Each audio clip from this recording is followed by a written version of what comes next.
Hey everybody, I'm going to demonstrate about having multiple passes of grouped audio clips from live drum recordings using multiple tracks. Okay, so this is Nuendo 4 and I have 3 passes of drums and bass here.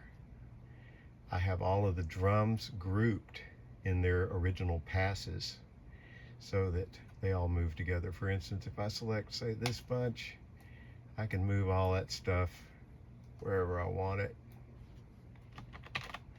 And same deal with these tracks here. They're overlapping just on one track. They're not grouped to anything else. But the issue that I want to address is that on the new versions of Cubase and Nuendo, whenever I do my command to split the tracks. For instance, I use the command Alt-click. It cuts right here on the top layer. You can peel back the tracks to see what's under there. You can move from front to back with key commands, like I can put that in the back or back to the front. Whatever I want to do, Control Z.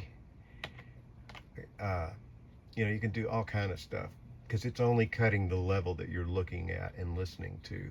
So when you get into comping stuff, it's great because you can get in here and do all kinds of goodies with this.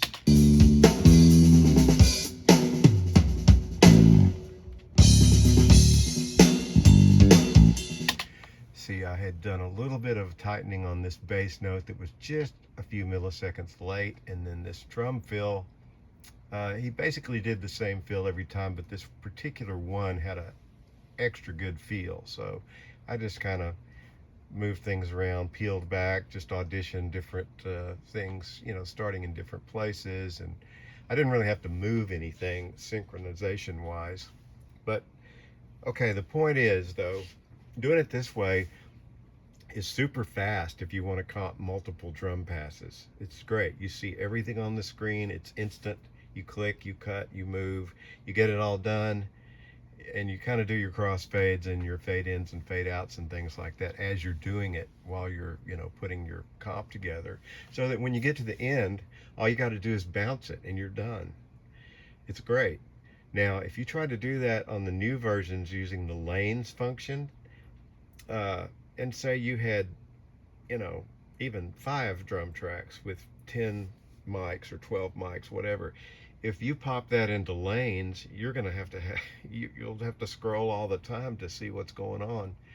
I think there may be a process to be able to do that and maybe just look at 1 or 2 things in a group that you can see on the screen, but it doesn't compare to this.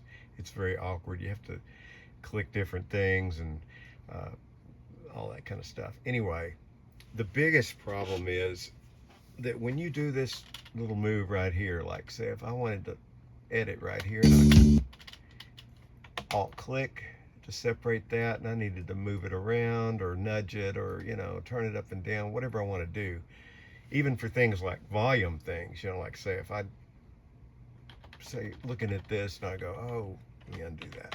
Okay, say, oh, this note right here was too loud. I just click, I just turn it down or up, in the thing, throw a couple of crossfades in there, and I'm done. All right, so the issue with the new version is if you click on this with the Alt-click command to just cut the top level that you're working with and do some editing, it cuts every single track in the whole stack. In other words, every layer of it, every pass is cut. So, for instance, if you had 10 drum mics and you grouped them and the drummer did 10 passes, or the band, you kept all the rehearsals and the outtakes and everything just in case, to have good stuff to edit. So you got 10 tracks of drums of 10 passes laying on each other. Think about this. If you do this, instead of just clicking the top layer and being able to edit to your heart's content, you just made 100 edits in all of your tracks combined for 1 click. Now that's like an exponential jigsaw puzzle. It could become just a nightmare. It really is just it's just beyond frustrating. So I've been trying to address this with Yamaha and the Cubase and Nuendo people. They've all been very nice. Greg Ondo, I've addressed this with him on the live streams a little bit and sent him some email to Club Cubase, and it's been a year and a half and I still haven't gotten anything. The most recent thing I got from them was saying they had finally passed this along to the software developers. I guess that would be in Germany, and the message I got was that they didn't feel like it was important enough to want to do anything about it, or at least not anytime soon. So since then, I thought about it a little more, and I decided I would make a video to show what I'm talking about and to send them a resume and some other information, some copies of some of my correspondences, and see if I couldn't get them to reconsider.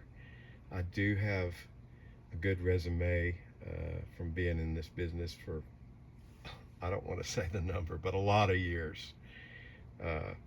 And having worked with, people on an international level, some of them are what would even be considered superstars. So I won't get into that, but I figured maybe if they knew that I had made a lot of converts to Nuendo and Cubase and been using this stuff since literally Nuendo version 1, that they might reconsider to just fix this little glitch. I think it's a glitch because I really don't see any good reason why they would have changed that to do something so detrimental.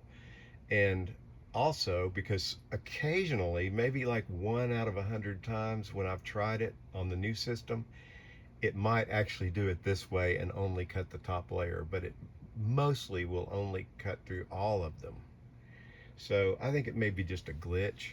I don't know, much about that end as far as the software repairs or upgrades or writing or anything, but I'm hoping that they will deal with this.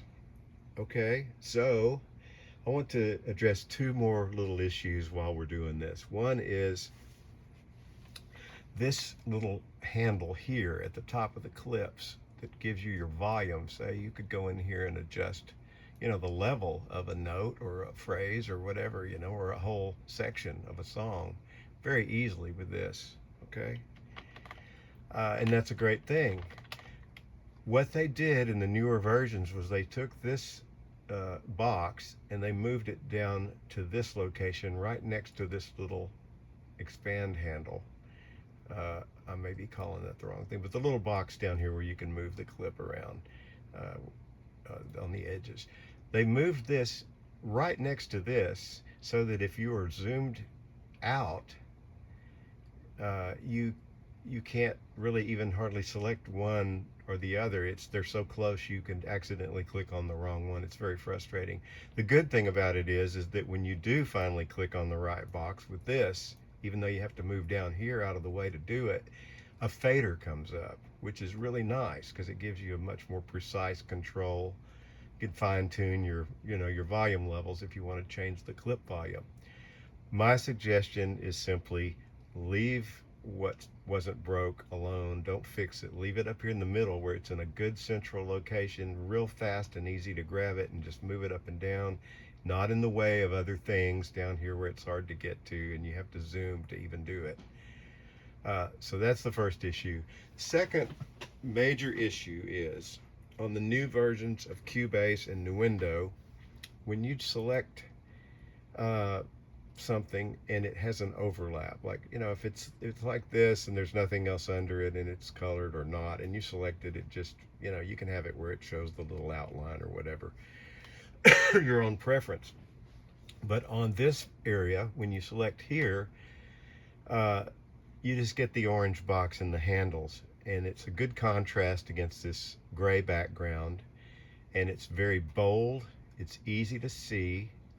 If you're looking at this, you're wanting to edit something, and you can tell that there's something under here because it's grayed. You have a contrast. But on the new one, you get, when you click on this to select your clip, you get a solid black background with a bunch of cross-hatching, with white cross-hatching across it, which is very cluttered and it's very distracting.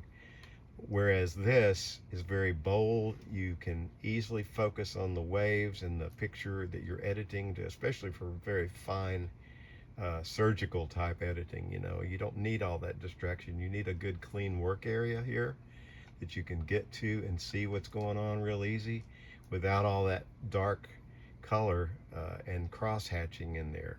And I have messed with the preferences on it a lot and tried to get it as best I could with what it will allow me to do, but I can't get it to do this. There may be a way to do it I'm not aware of, but I don't believe there is. My other feature request would be that they would restore this to this style, or give an option. Same for the other things. You know, if somebody else likes the new things better, leave them both in there and have an option that you can pick, you know, what you want. You can pick the traditional background, or you can pick, you know, if you want for it to cut through all of the clips and all of the overlaps versus just the top visible and audible layers. So that's all I got. I'm still a fan. I just hope that they will make these changes, that I can get this newer version of the stuff in the studio and start using it all the time, because this is such a big deal that it's so much better editing on the old software that I haven't changed out computers and software in my main studio. I'm still using the new software in the house. Just I originally put it in there for a learning curve, and got kind of stuck on these issues, and I've been working hard to find workarounds. And as I said, I can do the lane comping fair enough on the single track stuff, you know, that I could stand to do that, but I'd really prefer this far and above. But as far as this stuff with the multiple drum tracks, you know, stacked on top of each other, it's just impossible to do it with the stuff cutting through every layer all at once. And there may be a few workarounds, even the ones that Greg showed me. I had to click 4 or 5 different mouse clicks and do all this crazy stuff to even do it. What I can now just instantly do with one click. I had to do 4 or 5 mouse things, and even then it was intermittent in when it would work and when it wouldn't. Some of the time it would only cut the top layer, other times it would cut everything. So it is a bug in my opinion. So thanks for listening, and I hope we can get this all cleared up and everybody will be happy. Have a great day.